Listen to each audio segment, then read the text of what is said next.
بسم الله الرحمن الرحيم. الحمد لله رب العالمين، وأفضل الصلاة وأتم التسليم على سيدنا محمد وعلى آله وصحبه أجمعين. اللهم علمنا ما ينفعنا وانفعنا بما علمتنا وزدنا علما. اللهم لا سهل إلا ما جعلته سهلا، وأنت تجعل الحزن إذا شئت سهلا. سبحانك لا علم لنا إلا ما علمتنا، إنك أنت العليم الحكيم. أسأل الله تبارك وتعالى أن يجعل نياتنا خالصة لوجهه الكريم. I praise Allah Tabaraka wa Ta'ala.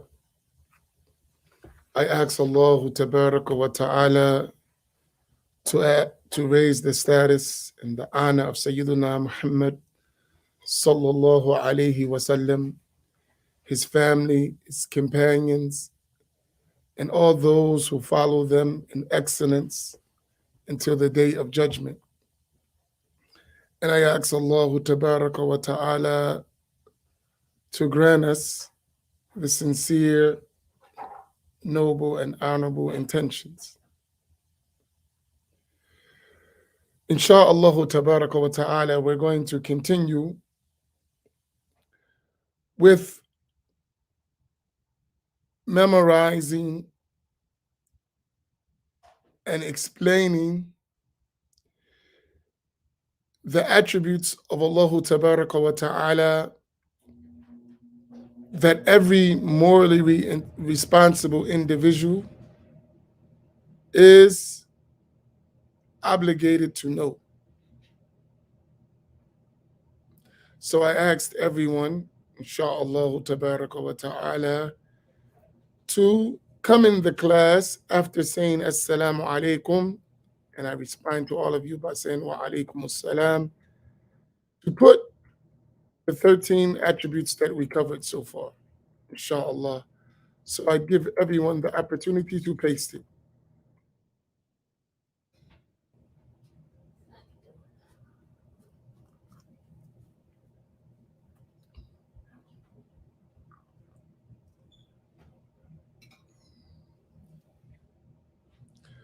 Inshallah, could everyone put those 13 attributes? Make the noble intention and put them. Inshallah ta'ala.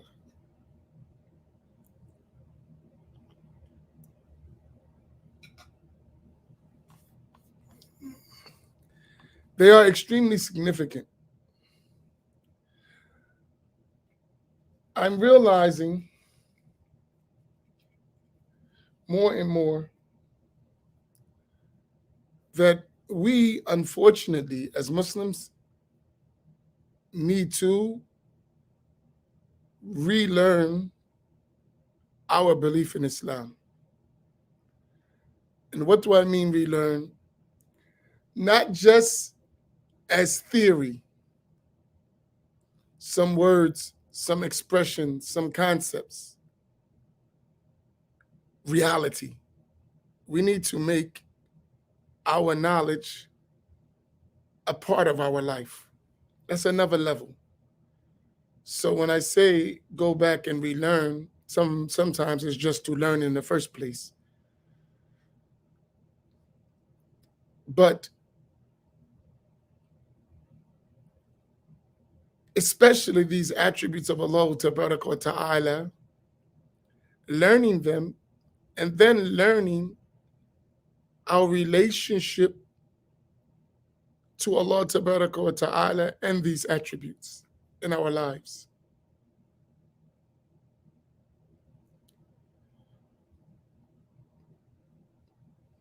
One of the main things that we would learn from these attributes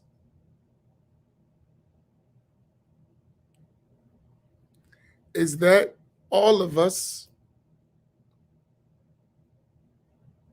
need Allahu Tabaraka wa Ta'ala as a necessarily existent,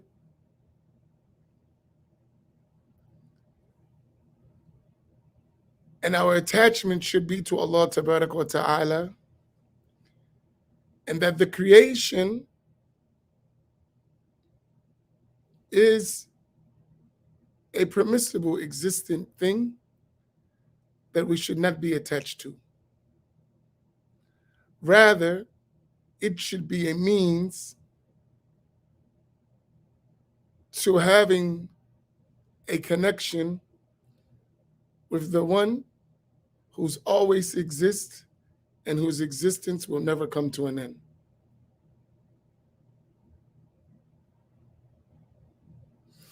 If you understood these attributes well, your life would be much better.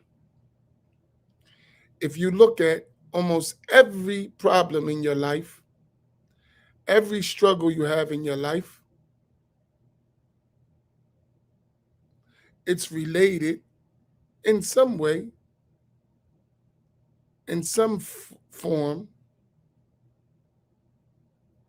to you not knowing and understanding and making it a practical reality in your life, these attributes of Allah Tabaraka wa Ta'ala.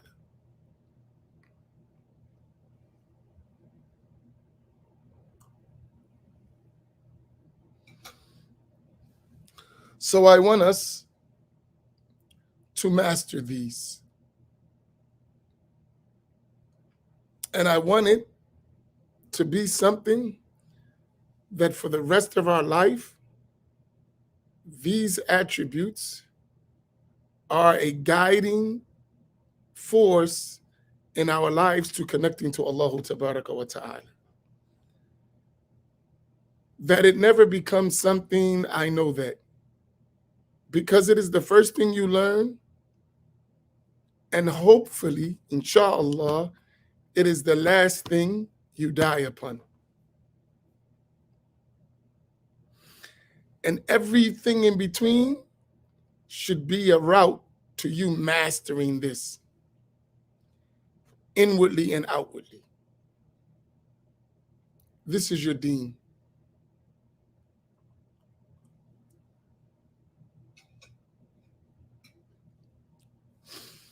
Subhanallah.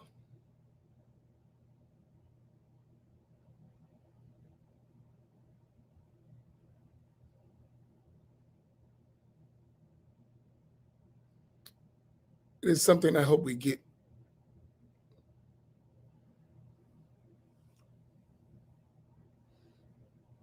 This is real knowledge. You can memorize the whole Quran. You can memorize thousands and thousands of hadith and thousands and hundreds of fiqh rulings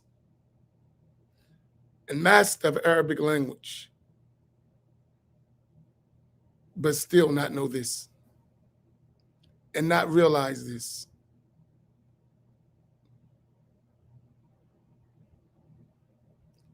I know some knowledgeable people who don't know their Lord.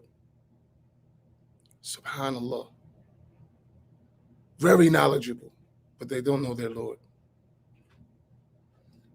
They believe, but they don't know. There's a big difference. They have not realized.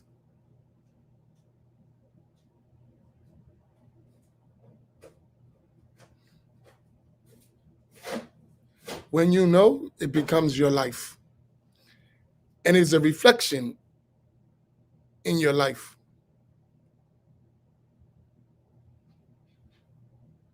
It becomes the most dominant feature of your personality. That's why when the scholar reaches the high levels of spirituality and realization, excuse me 1 second.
So when that scholar reaches the high level of spirituality, they call him Al-Arifu Billah.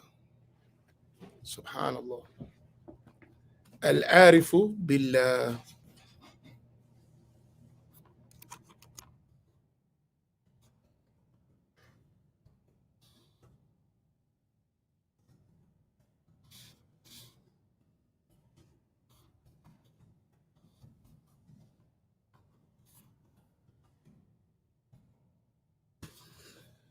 And if you study, and we've read that, the books of Imam al-Nawawi, like Al-Adhkar, Bustan al-Arifin, you notice that he talks about Al-Arifuna Billah, Al-Arifun, the knowers of Allah Tabaraka wa Ta'ala. He's not concerned about the ulama, not just learned people, scholars. La.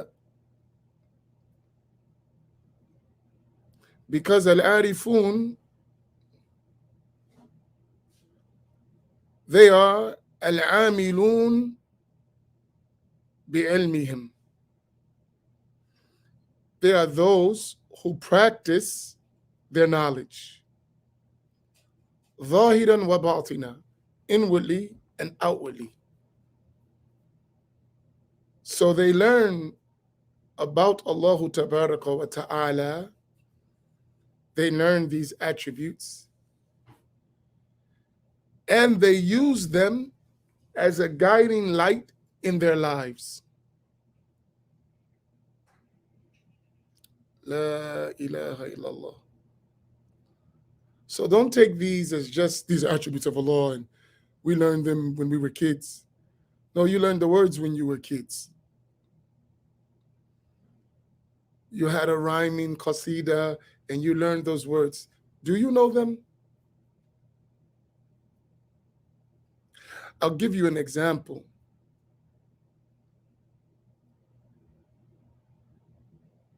If you take two of those attributes, as-sama' wal-basar, hearing and sight,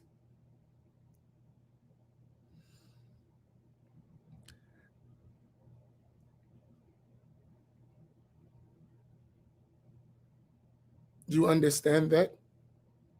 What does those two attributes mean? As-sama' wal-basar. What do they mean? Put them up, inshallah. As-sama' wal-basar. What is the meaning of those two attributes? I'll wait, inshallah. Everyone, put it up. What is the meaning of as-sama' wal-basar?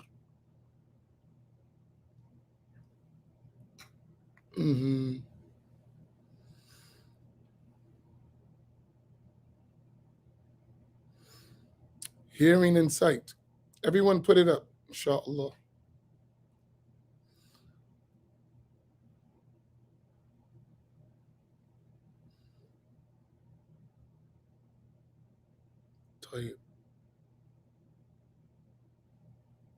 This is not all of you. Why don't you all participate? Part of learning is participating.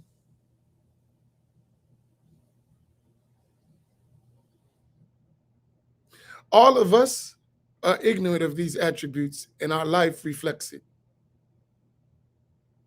All of us are ignorant of these attributes and our lives reflect it.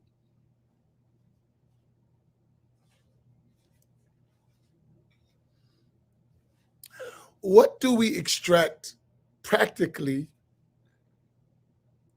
on our on-the-ground reality related to these attributes? If you know that Allah subhanahu wa ta'ala is attributed with hearing and sight, and we read in the Quran, لَيْسَ كَمِثْلِهِ شَيْءٌ وَهُوَ السَّمِيعُ الْبَصِيرُ. Nothing is like Allah Tabarak wa Ta'ala, and He is hearing and seeing. Why we sin so much with that knowledge? Why do we sin so much with that knowledge?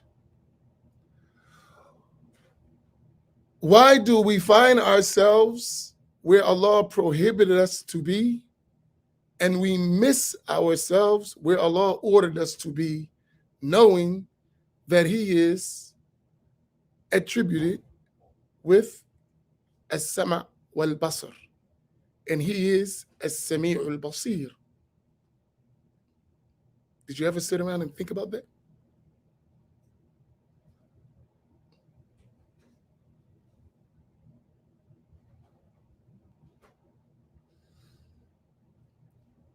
Because all of us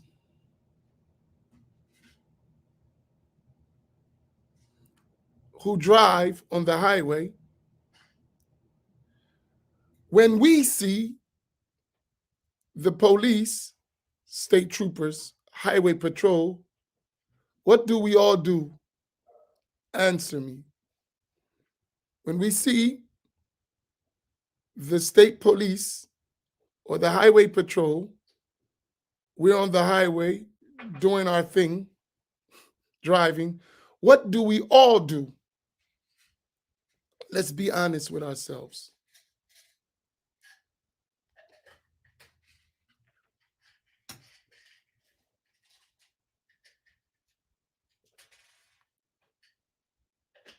All of us.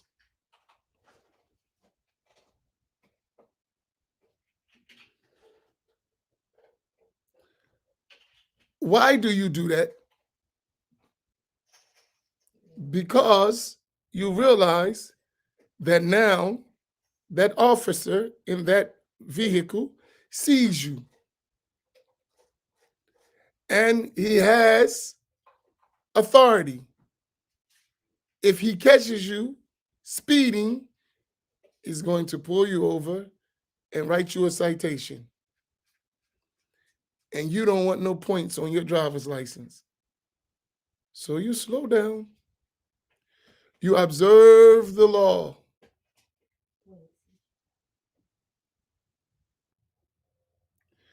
And then when you get past him, what do you usually do?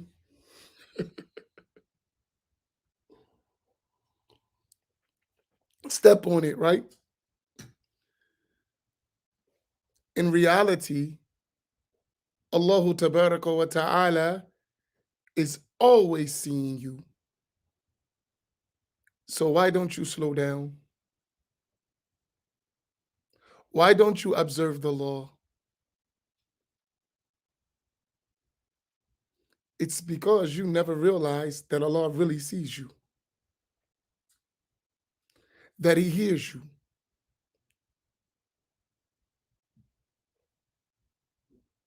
When you have someone you respect,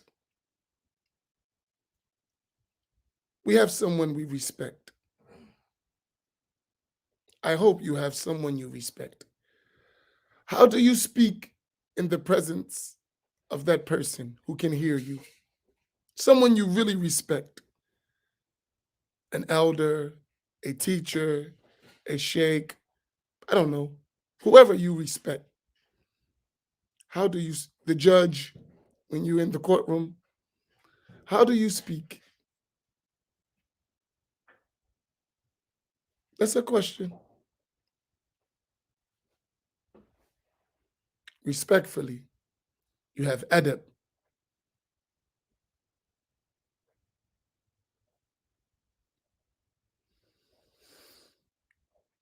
And you observe the requisite manners of their presence, right or wrong.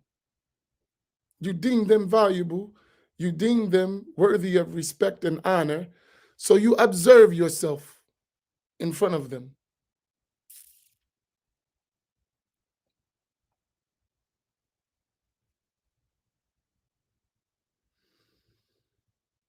You watch your tongue, you watch your words, because you know they hear you.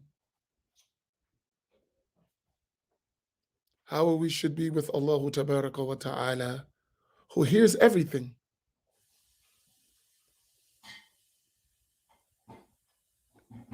If that is the case, with one we respect,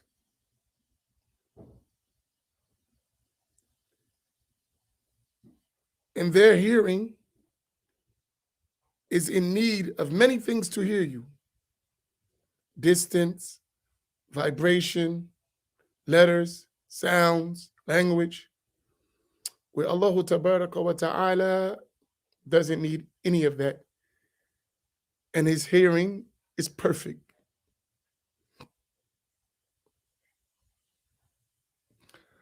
How should your speech be all the time because you're in front of Allah?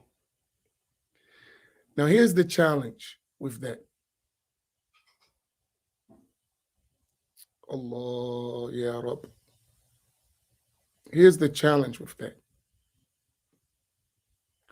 We are human beings, and we will fall short. And our falling short is related to the degree of our certainty in relation to Allah Tabaraka wa Ta'ala and his attributes and his actions. Our falling short is to the degree of our yaqeen, our certainty, related to Allah Tabaraka wa Ta'ala and his attributes and his actions.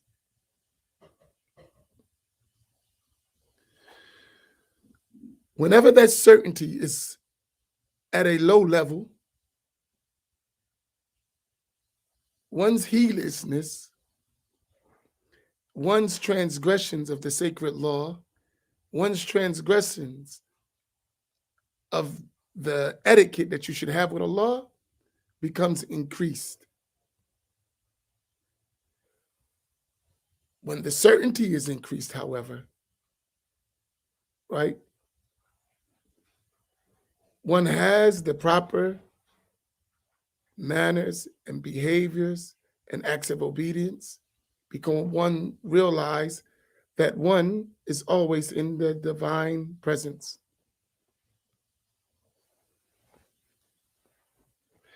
And when you realize that that divine presence is totally dissimilar of anything else that exists. Allahu Akbar.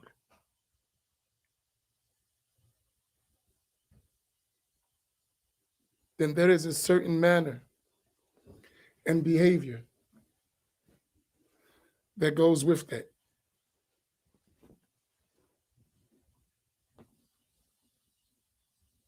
Subhanallah.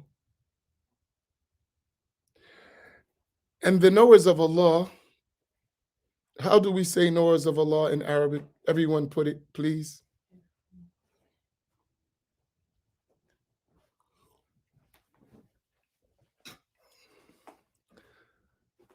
I'm sharing you my own lessons. I'm sharing with you my own lessons.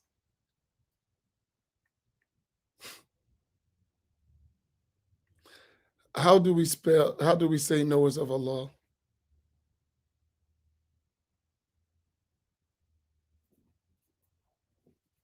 I just said it. Come on. Okay. Everyone put it up. How do we say the knowers of Allah? Okay. Everyone put it up. No, not ma'rifatullah.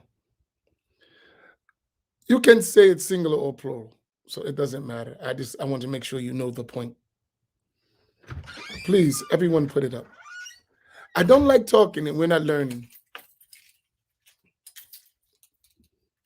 We have to stop entertaining ourselves and really learn. All of us.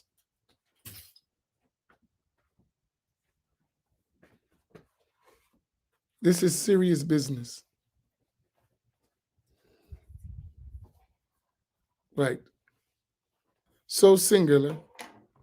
Everyone put it up. Copy and paste. Al-arifu billah, the knower of Allah. Arifuna billah is the plural.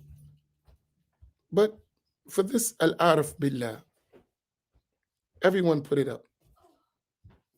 I want you to memorize this. I don't just want you to be a believer, a mu'min, or a Muslim. I want all of us to strive to be al-arifu billah, a knower of Allah.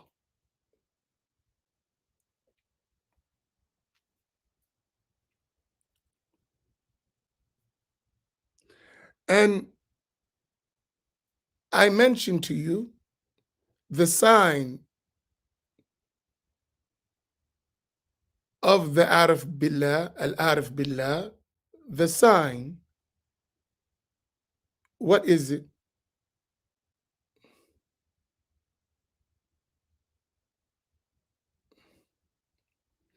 I mentioned the sign.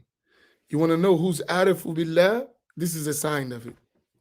And I mentioned it earlier. What did I say? Who is Al-Arif Billah? They are those who, what? I mentioned it. Everyone wants to zoom, but our cars cannot go that fast. We just don't realize it.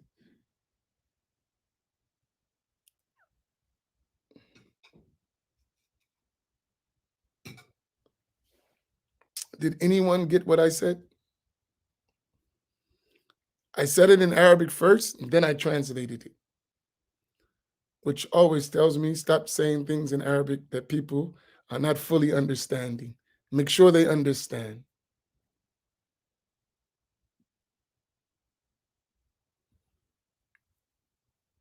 Fatima, you are close. You are very close. The meaning is there.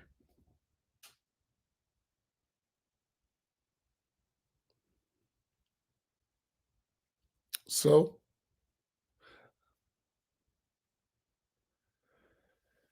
I said, Shaquille, what did I say? You speak Arabic. I hate to put you on the spot, but I know you're listening, and I know you understand Arabic. Al-arifun, al-arifuna billah.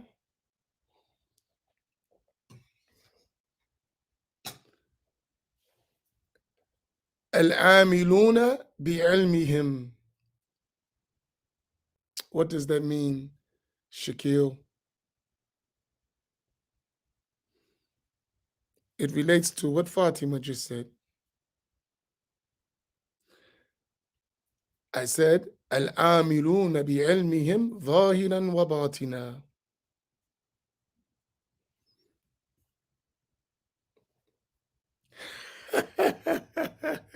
Blame it on your daughter. She's so cute. Can I share her? Can I share what you sent me? Or no? If you don't mind. It was so touching. Right. The one who acts upon what he knows. He acts according to his knowledge, inwardly and outwardly. The Arif Billah is the one who acts according to his knowledge, inwardly and outwardly. Put that up there. The knower of Allah is the one who acts according to his knowledge, inwardly and outwardly.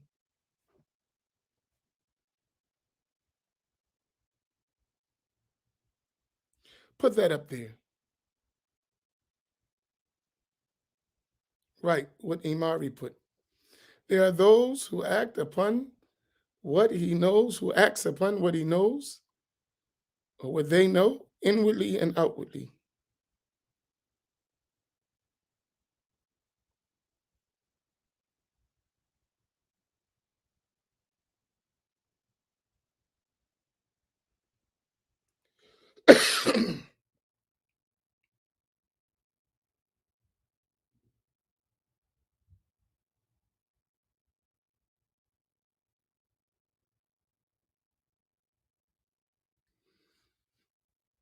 Everyone put that up. And these attributes, knowing them well and mastering them will help us get there. When it's always in front of us.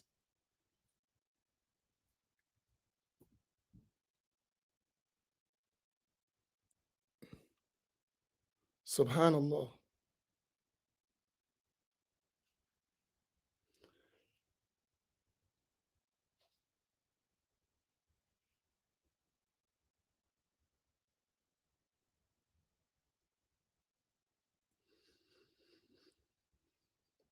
Allah.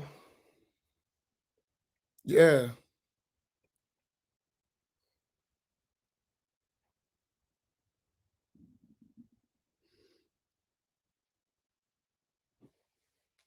One of our brothers in the UK sent me this picture. And it reminds me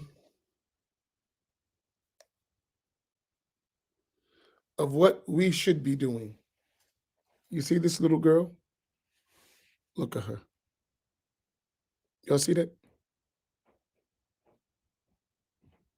Subhanallah. She's been listening to the classes for over a year. Right?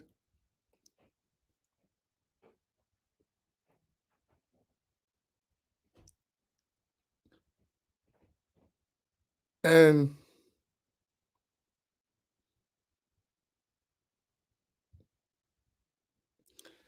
when I looked at that,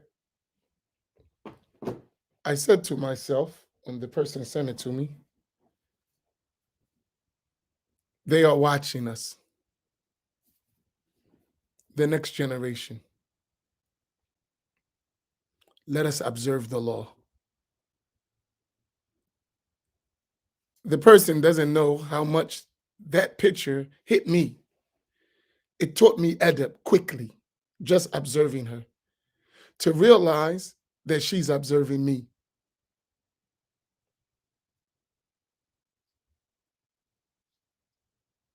And I should watch myself. And all of us are being observed by Allah Tabaraka wa Ta'ala. And we should watch ourselves. By learning and acting according to our knowledge. And we don't talk like this much. Everyone talks about knowledge, but rarely are we concerned with outward and inward practice.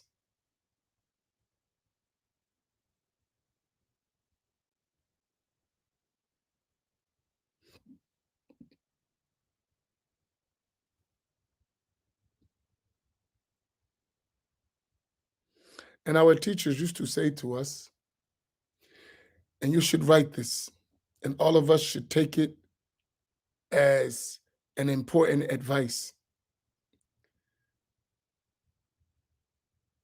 They would say, if you cannot benefit from a person's actions, their words will do you no good.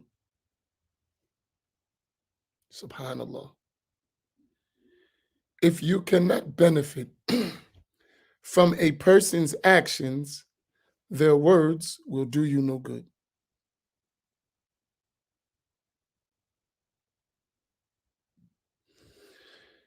When you meet al-arifuna billah, you benefit from their state before their words.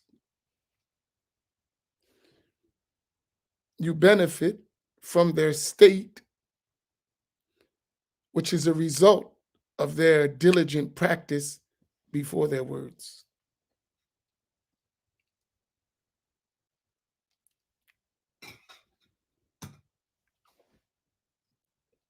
We're nowhere there, but we have to strive for it.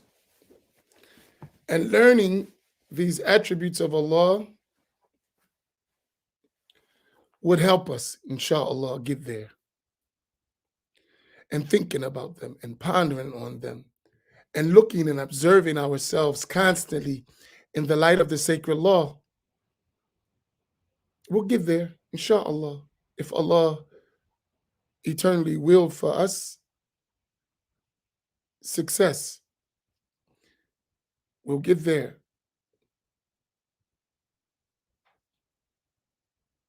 Tayyib, where did we leave off? What page?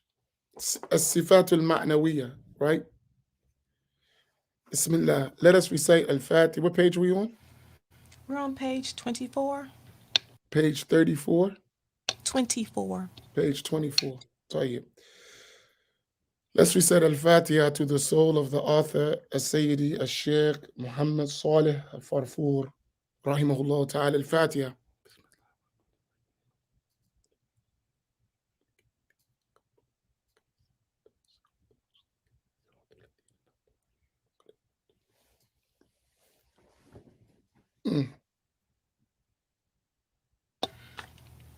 Bismillahir Rahmanir Rahim. Alhamdulillahi Rabbil Alameen. Wassalatu wassalamu ala Rasulillah. The author, may Allah Ta'ala have mercy on him, said, fourthly, the predicative attributes. These are what is entailed by the aforementioned qualitative attributes. So That here, is, what we talked about, Sifatul Ma'ani, those attributes, which are, what are Sifatul Ma'ani? They are 7. What are they? Quickly. What are those 7 attributes that are Sifat al-Ma'ani? What are they? 7. Quickly.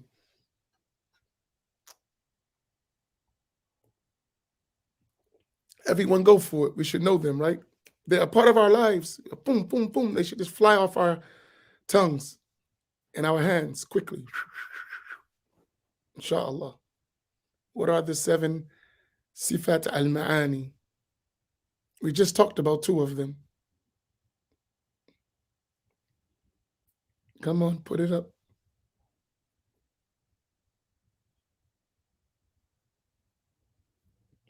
Give me a second while you put it up.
Is it me today or is it y'all? Which one?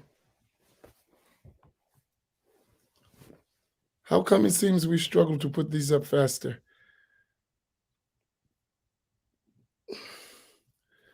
I only see 3 people. 1, 2, 3 people that put the attributes. It's me, no. It's 1, 2, 3. That's it. That's all I see out of all of you. Not even 10% of you, not even 5% of you have put it up. Come on. We have to do better. What are those 7 attributes that are Sifatul Ma'ani?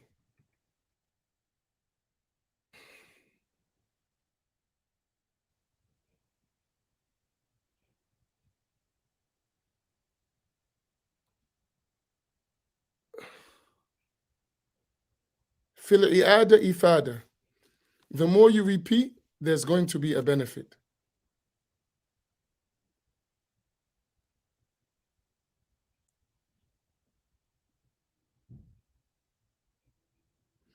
Yes, Tahira, I see you. Allah. All you gotta do is copy and paste if you can. If you can, you see it. Even if you can't spell, you know what they are. You look, copy it, paste it, put it up.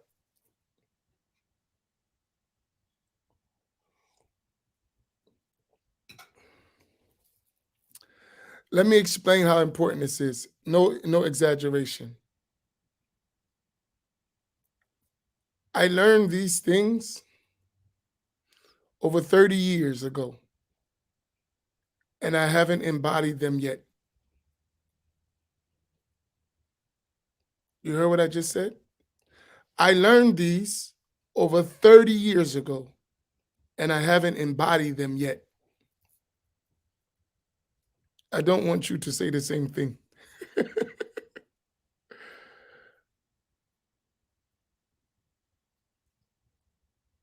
I'm still trying to practice this knowledge.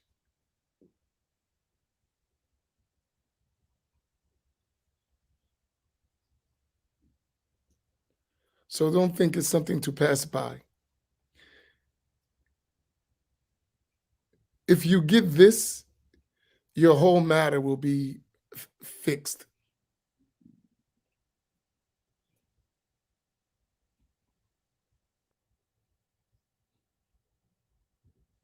If you really understand, your whole matter will be fixed. Go ahead. So those attributes, al-qudra, al-irada, al-ilm, al-haya, al-sam, al-basar, and al-kalam, they are the sifatul ma'ani. So then you have as-sifat al-ma'nawiyya. These attributes are 7 as well, and they are an indication, a result, meaning when Allah is attributed with this, it is known that He's attributed with that. Go ahead. That is, the predicates that result from the existence of the qualitative attributes. They are His most sublimes being powerful, willing, knowing, hearing, seeing, speaking, and living. That which is impossible. So since Allah has al-qudra, then it is known that He is qadiran. Since He has al-irada, it is known that He is muridan. Since He has al-ilm, it is known that He is aliman. Since He has a sama, it is known that He is sami'an. Since He has al-basar, it is known that He is basiran. And since He has al-kalam, it is known as mutakalliman. And since He has al-haya, He is hayyan. Right? Meaning, since we know that Allah has power, it is known that He is powerful. Since He has will, it's known that He is willing. Since He has knowledge, it is known that He is knowing. Since He has hearing, it is known that He hears. Since He has the attribute of sight, it is known that He's seeing. Since He has the attribute of speech, it knows that He speaks. And He has the attribute of life, it is known that He is alive.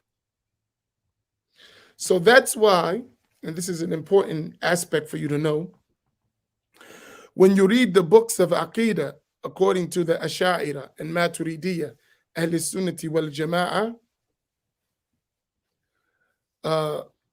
you're going to hear some scholars, they'll say that it's obligatory to know 13 attributes.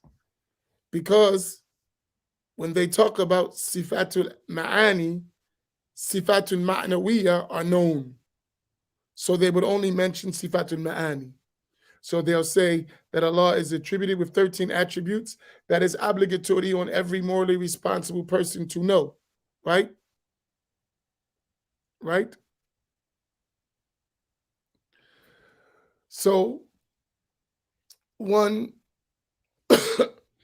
would know that Allah subhanahu wa ta'ala is attributed with al-wujud. Allah is attributed with al-qidam, al-baqa, al-wahdaniyah, al-qiyamu bin-nafs, al-mukhalafatu lil-hawadith. And Allah is attributed with al-qudra, al-irada, al-ilm, al-haya, al-sam', al-basr, al-kalam. So that's the 13 attributes. Then you will find in some of our books that the scholars, in most of the books of the Ash'ariyah and Maturidiyah, will mention 20. And they would mention Sifatul Ma'nawiyah, right?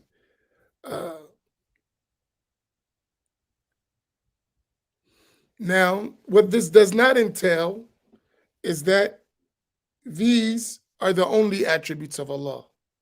Please, please, please, please keep this in your mind. Write this. These are not the only attributes of Allah. Allah's attributes are innumerable. Please, everyone, write that. These are not the only attributes of Allah. Allah's attributes are innumerable. Please put that.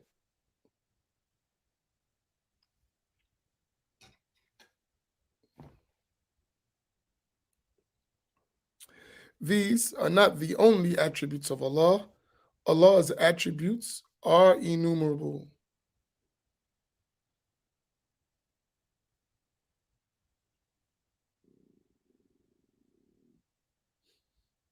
Everyone put that up. Thank you, Danae.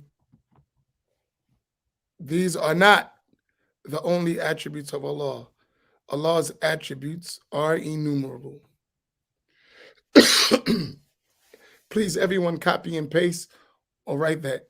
I want everyone to know that. Why do I want everyone to know that? Because some people who oppose al-Ash'ariyah wal-Maturidiyah, they say mistakenly that the Ash'aris and the Maturidis, who are Ahl Sunnati wal Jama'ah, confine the attributes of Allah to 7 or to 13 or to 20. And this is totally false. Not only is it false, to do so would be kufr, would be disbelief. Not only is it false, but if one were to do that and believe that, that is kufr, that is disbelief. To confine the attributes of Allah Tabarak wa Ta'ala to a specific number. So what is intended by them saying 13 or 20 attributes? They mean by that, these are the attributes that are obligatory for every mukallaf, that morally responsible individual, to know. Why? Because they can be known by al-aql and al-naql, by the intellect and the transmitted text of revelation. And they were mentioned repeatedly in the Quran and the Sunnah to the extent that the scholars said every morally responsible person, it is not permissible for them to be ignorant of these attributes. Where there are other attributes that are not known by the intellect and they're only known through texts, and those texts have to have reached you to know about them. It's not something that anyone would always know. They would have to learn them through transmission. But these attributes are attributes that are necessity for godhood. That's what is intended. Is this clear?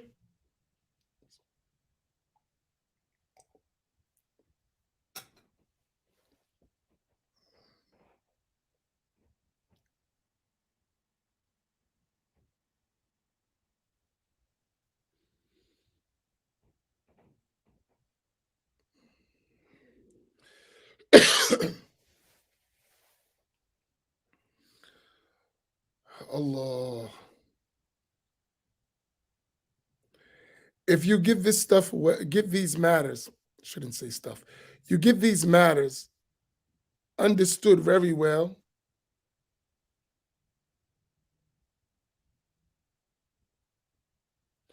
you're going to save yourself a lot of stress in dealing with the confusion we have in our time, especially in terms of the belief in Allah Tabaraka wa Ta'ala.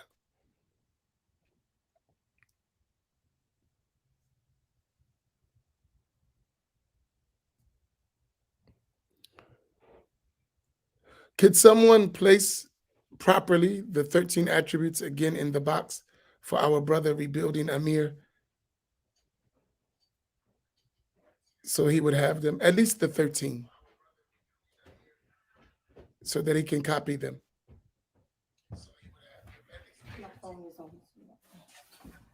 So they are Al-Wujud, Al-Qidam, Al-Baqa, Al-Wahdaniyah, Al-Qiyamu bin-Nafs, Al-Wahdaniyah, Al-Sam' wal-Basr, wal-Haya, wal-Kalam, wal-Ilm, wal-Qudra, wal-Irada. Now, so there they are, Habibi. Allah. Tayyib, go ahead. That which is impossible in respect of Him Most High. What is impossible in respect of Him Most So High? when we talked about those obligatory attributes, we said that when we say knowing Allah, we mean knowing what is obligatory to attribute to Allah among the attributes, and these are the attributes that we mentioned. Now, knowing what is impossible to attribute to Allah among the attributes, and knowing what is permissible to attribute to Allah among the attributes. So now the author talks about the impossible. Now, His being characterized by the opposites of the aforementioned attributes. Thus, so all the 13 attributes in these 20 attributes that were mentioned, their opposites are impossible for Allah Tabaraka wa Ta'ala. Now, thus, the opposite of existence is non-existence. The opposite of pre-eternality is origination. The opposite of perpetuity. origination, al-huduth, meaning a created event. So Allah is attributed with al-qidam, right? He is al-qadim, wa ma siwahu hadith. And everything other than him is a created event, right? And hawadith, created events, do not subsist in the self of Allah Tabaraka wa Ta'ala. So any attribute that entails al-huduth, being a created event, is impossible for Allah.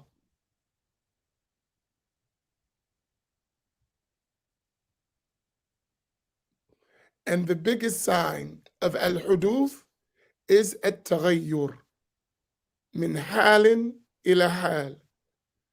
The biggest sign, or one of the most significant signs that something is a created event, that it changes from one state to another state.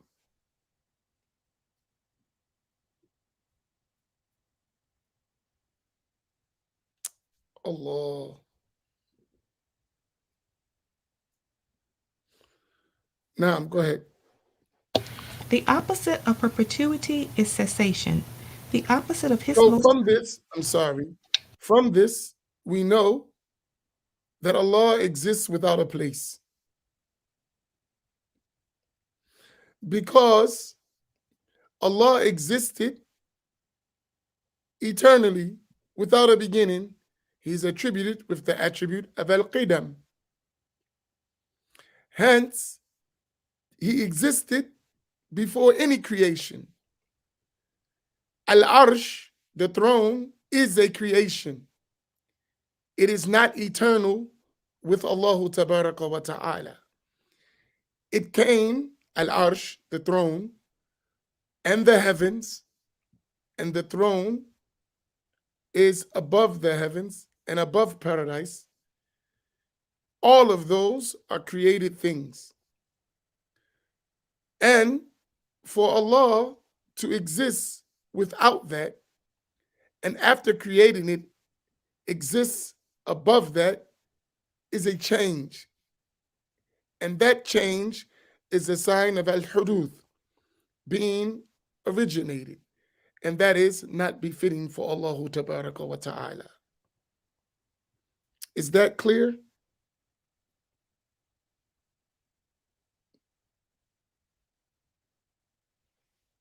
You see how I just described that?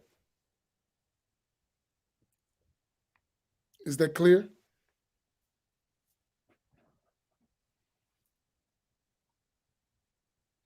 Y'all do know why I say is that clear, right? I don't like to assume, because when I assume, then I ask and you don't answer, that means I did injustice to you because I didn't make sure you understood. I'm just entertaining you. And I don't want to entertain you. I want you to be educated. I want you to learn.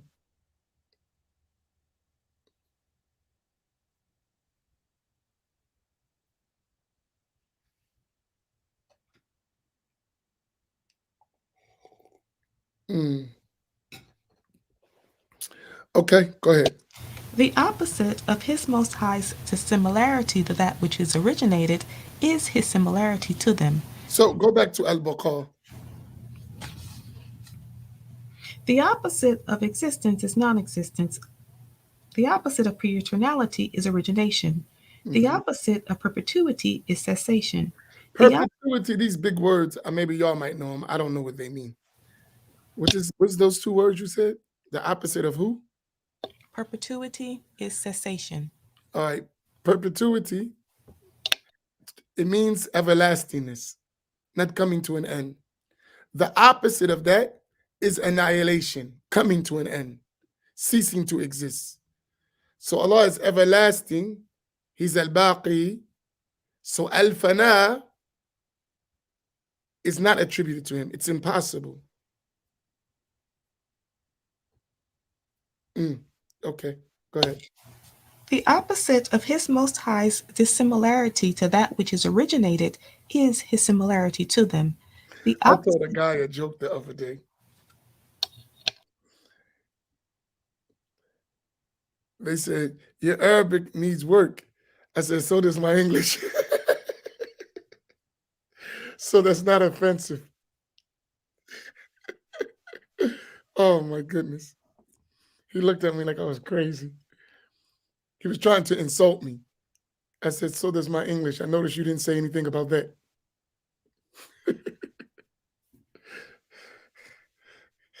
Oh man, you should have saw it the face. Okay.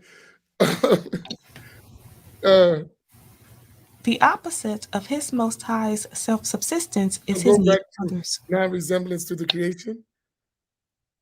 The opposite of his Most High's dissimilarity to that which is originated is his similarity to them. Right. So to say Allah subhanahu wa ta'ala is like the creation would negate him being dissimilar to the creation. No, we're on page, what page? Not 16, 25. page 25.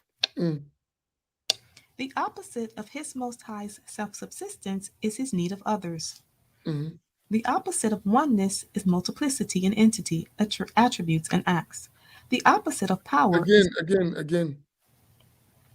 the opposite of oneness is multiplicity in entity, attributes, and acts. Right.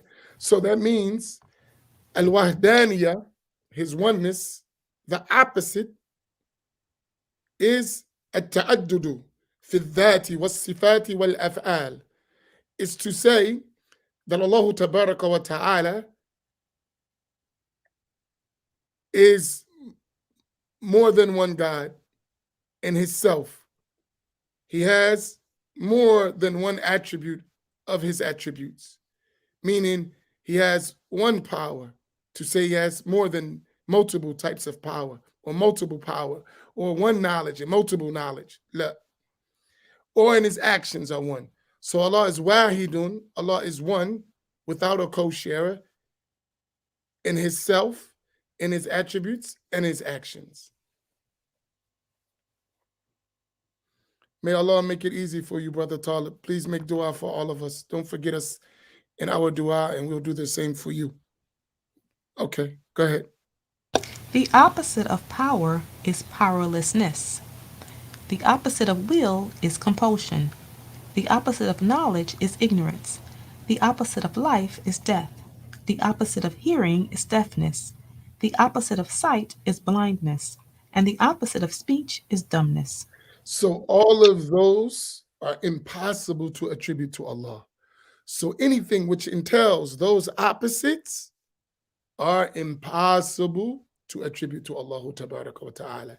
Hence, to attribute any of those to Allah Tabaraka wa Ta'ala is kufr, is disbelief.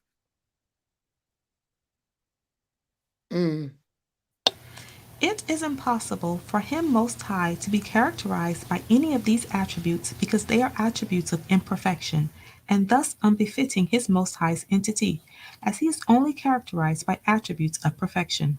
Here, so as our Imam Al-Habib Abdullah bin Hussein bin Tahir, he said about Allah, موصوف بكل كمال ومنزه عن كل نقص. That Allah subhanahu wa ta'ala is attributed with every befitting perfection. And I add the word perfection, befitting, because there are some details to this, which we'll discuss later. So you can say, موصوف بكل كمال يليق به, right? Befitting perfection. And he is clear of any perfection, imperfection related to him.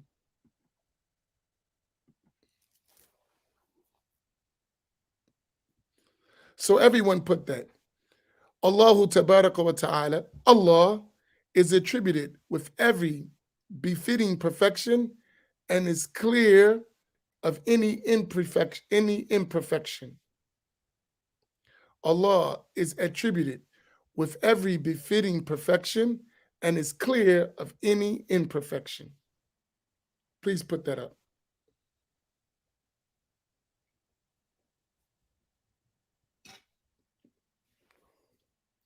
You help me by writing and by copy and pasting because I'm seeing that you are getting the information, right? One thing about learning online, which I don't like, but it's where we're at, is that you cannot ensure what the person who's listening to you is really understanding.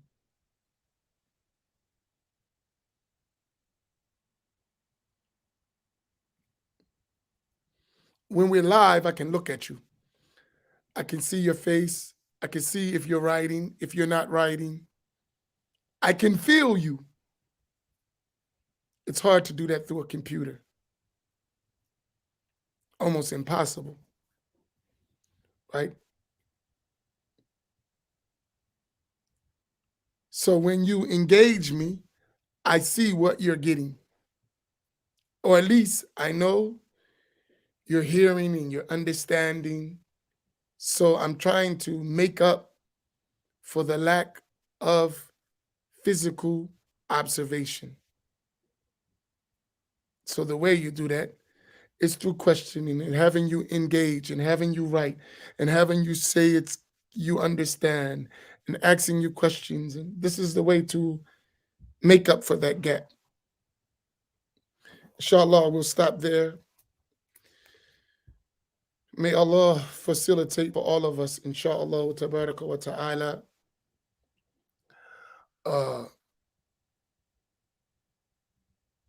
Today is Friday. Please read Surah Al-Kahf today and make abundant salutations and blessings on the Prophet sallallahu alaihi wasallam. Right?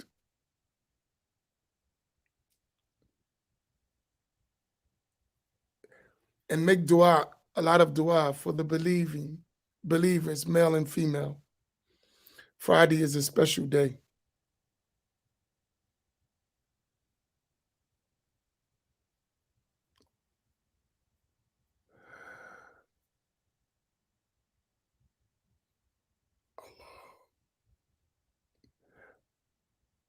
What I need to do is I want to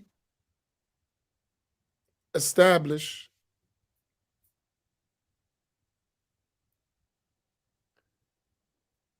a brothers group. The sisters have a group, and the sisters are studying.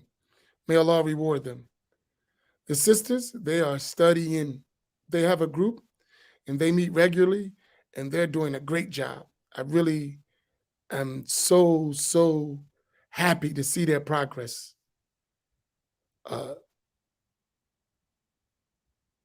But the brothers, we need to step our game up, as they say. We got to drop our egos. I think a lot of times, and this is my thoughts, and may Allah rectify the thoughts, but it's from observation. Our egos get in the way of us learning, right? We need to fix that.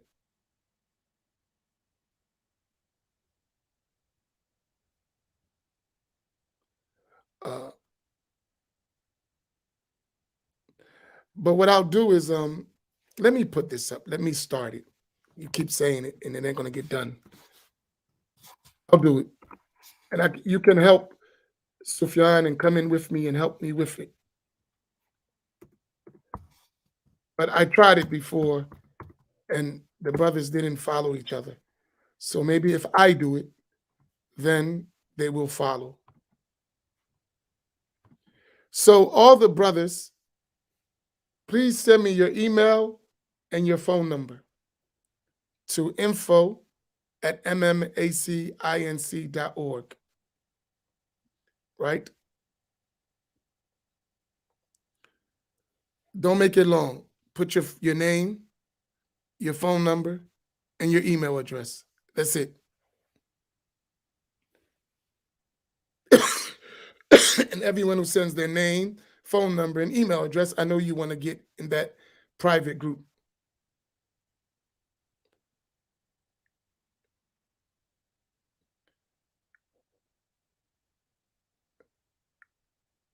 Yeah, I don't mean it's the case of everyone, but I watch us, man. I observe. I'm a man too.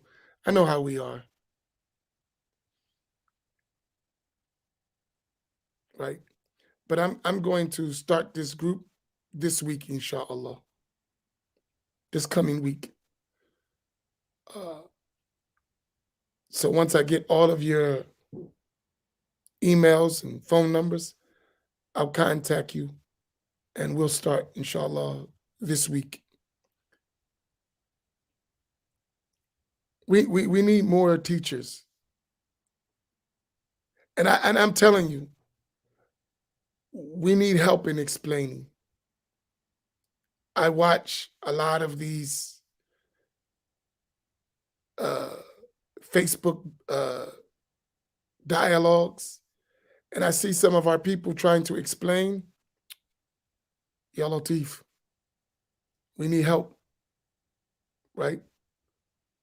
So the only way we'll get that is we review well, and we're checked, and we make mistakes, but we need review. And I watch the sisters. That's why you'll find they are able to put up, they review, they study on a regular basis. For the sisters group, you can reach out to my wife, Isla. She's on every morning, and just send her a message, and she'll add you for the sisters. That's for the sisters. You'll see Sister Isla Muhammad, and just send her a message, and she'll add you. But they meet every Wednesday. And then they got some other Arabic classes. They got a bunch of things going on. Women, they work. So we're going to revive that, inshallah. Tell you, one last piece of business. I'm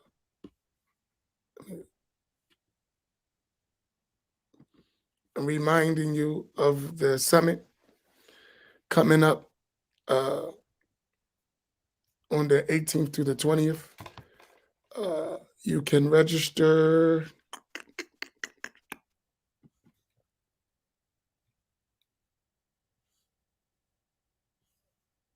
here. Inshallah, tabaraka wa ta'ala. Please share it on your pages with your contacts. Inshallah, the schedule for the speakers will be coming out early next week. Actually, when they will speaking and what they will be talking about, that will be coming out, inshallah, the beginning of next week. Not Monday, the next week, the following week. It's being finalized this week.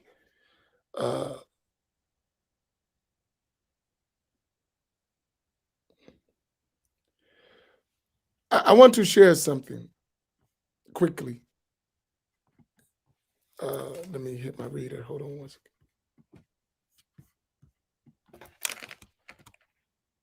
One second.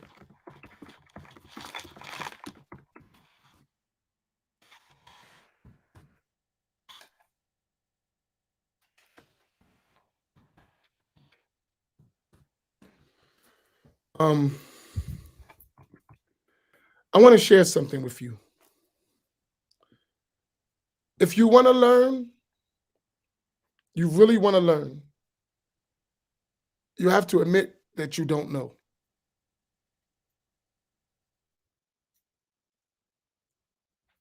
If you really want to learn, you have to admit that you don't know.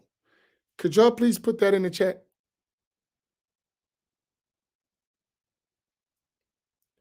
If you really want to learn, you have to admit that you don't know.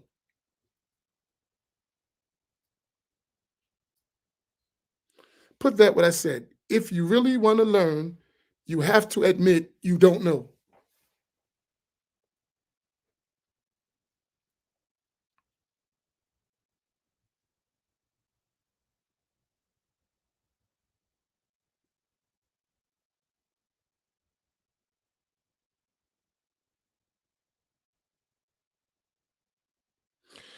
Muti, we're getting a bunch of snow. I made the call. Muti, we're getting a bunch of snow. Friday, Saturday. So there's my call. So the brothers who are in the area, we have to go remove the snow from the roof.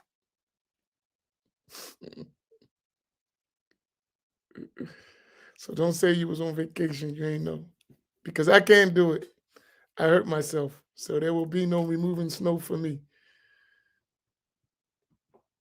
I have to supervise. Last time I touched that shovel, it was man down. No, seriously, on the serious tip, I've never went to a teacher and told the teacher what I know. Never. When I go to my teachers, whatever they tell me to do, I do it. That's it.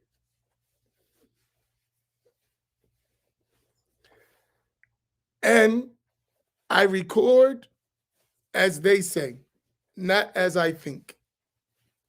Right? I never go to my teachers and tell them what my other teacher said. Doesn't matter what the other teacher said. I'm not learning from them. I'm learning from you. I want to know what you teach. I already learned from the other teacher. I know what they taught. If I was a good student, I know what they taught. Now I'm coming to you to learn. A lot of times,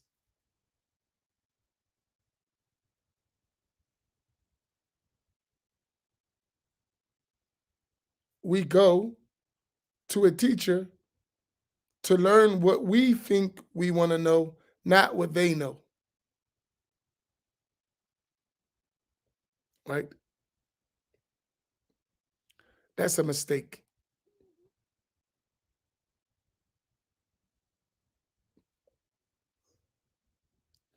And usually the person who's like that mixes everything up.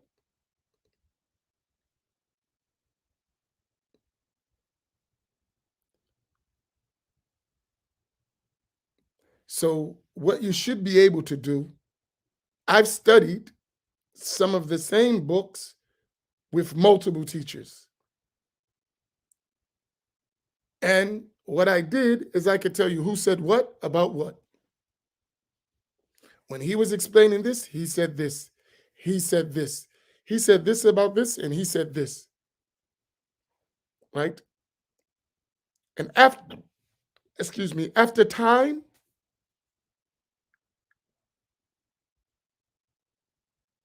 I was able to have separate explanations of different books by different teachers. And sometimes you would actually think that it was a total different book.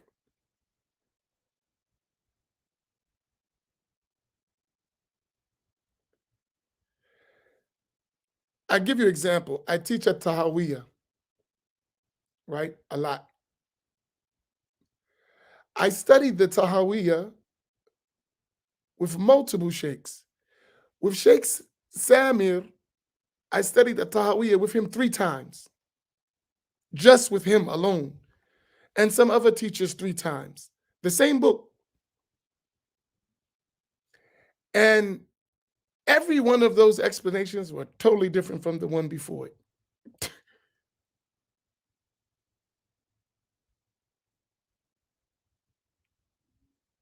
Every single one of them, they were different.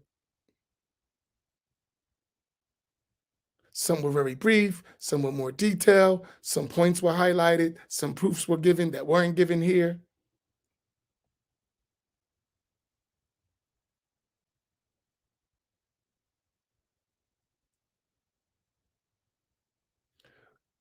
So be the same way. I really want us to understand, right? So that we can convey. It's not enough of us. We need way more. We're in this big United States of America, in the UK or different, but let's just say America and other places. You go to a little town, like say in Yemen, Tarim, you know how many learned people are there teaching? Just in Cairo alone, you know how many learned people are teaching? Or in Malaysia, and we're in America. You know how much we need? All of us need to learn. Even if we learn enough only to teach someone who becomes an actual teacher.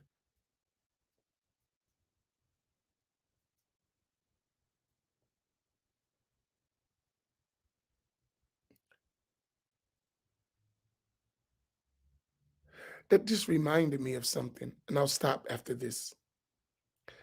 Someone sent me a message. Oh, I didn't know it.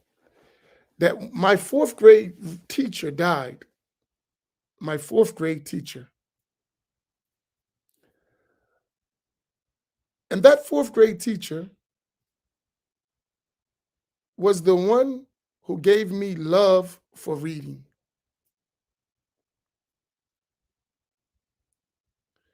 To this day, I benefited from her teaching me how to read well. To this day. She gave me a love for books that,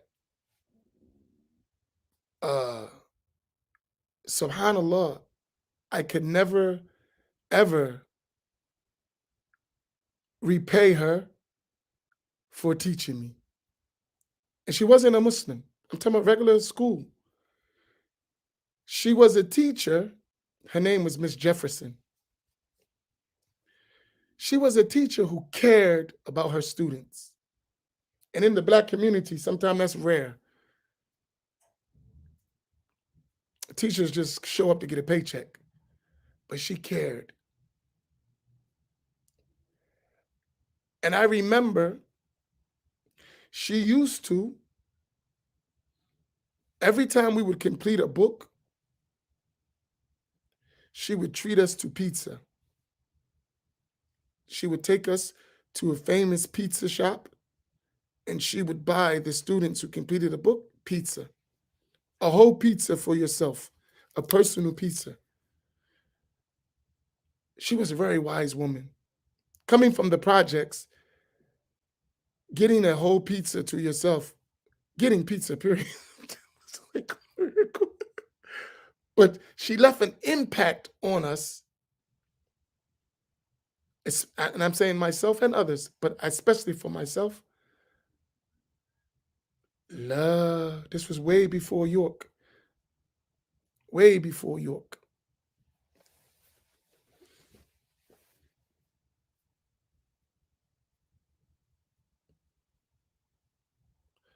Wafia, she used to take us to Tony's Baltimore Grill and give you a whole pizza to yourself. Imagine how that felt as a kid. She would do that. After school, you finished the book, you completed a book. And I mean, they would have books that you read. And she would, as soon as you finish, she would align you and take you to the Baltimore Grill. Subhanallah.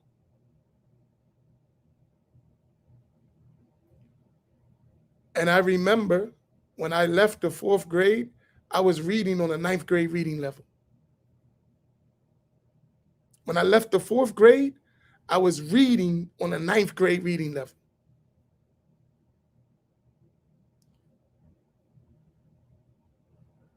Why am I mentioning this? Because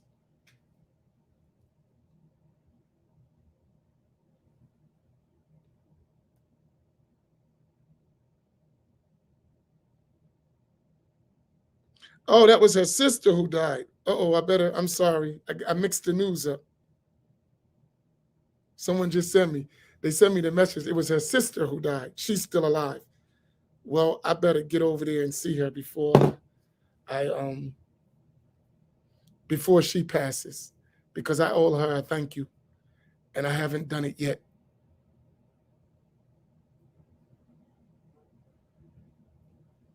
But I think about that when I got that message, so I mixed them up. It was her sister who was taking care of her, I think, right? Or something like that. But now I get to go see her. I better make it this weekend somehow, some way, because she's old.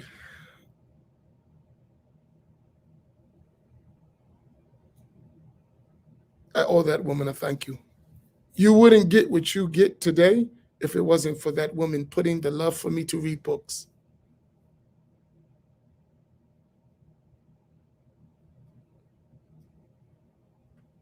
And any of you who know me, you know how much I read and how much I love books.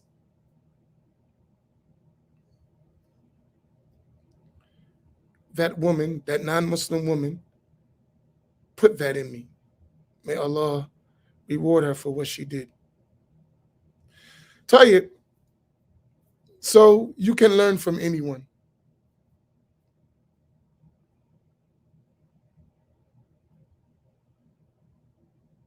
You can learn from anyone. And everyone, as our teacher said, whoever teaches you a letter, harf, you owe them a debt. Even your grade school teachers. Whoever teaches you one letter, they have benefited you, and you owe them a debt. May Allah allow us to be appreciative of our teachers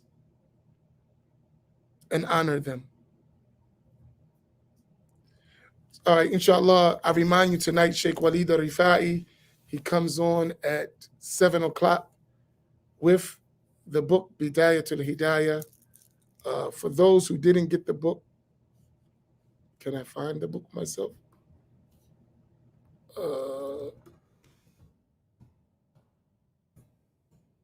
Let me give it to you.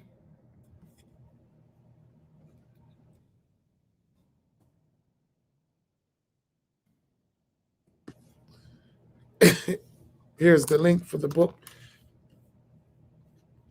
that Sheikh Walid Rifai is teaching. It's Book of Guidance, Beginning of Guidance. So he's tonight at, there's the link in there. For those who don't have the book and want to follow him, that's the link for the book, inshallah. And he is teaching tonight at 7 o'clock. Barakallahu fikum. Wassalamu alaikum wa rahmatullahi ta'ala wa barakatuh.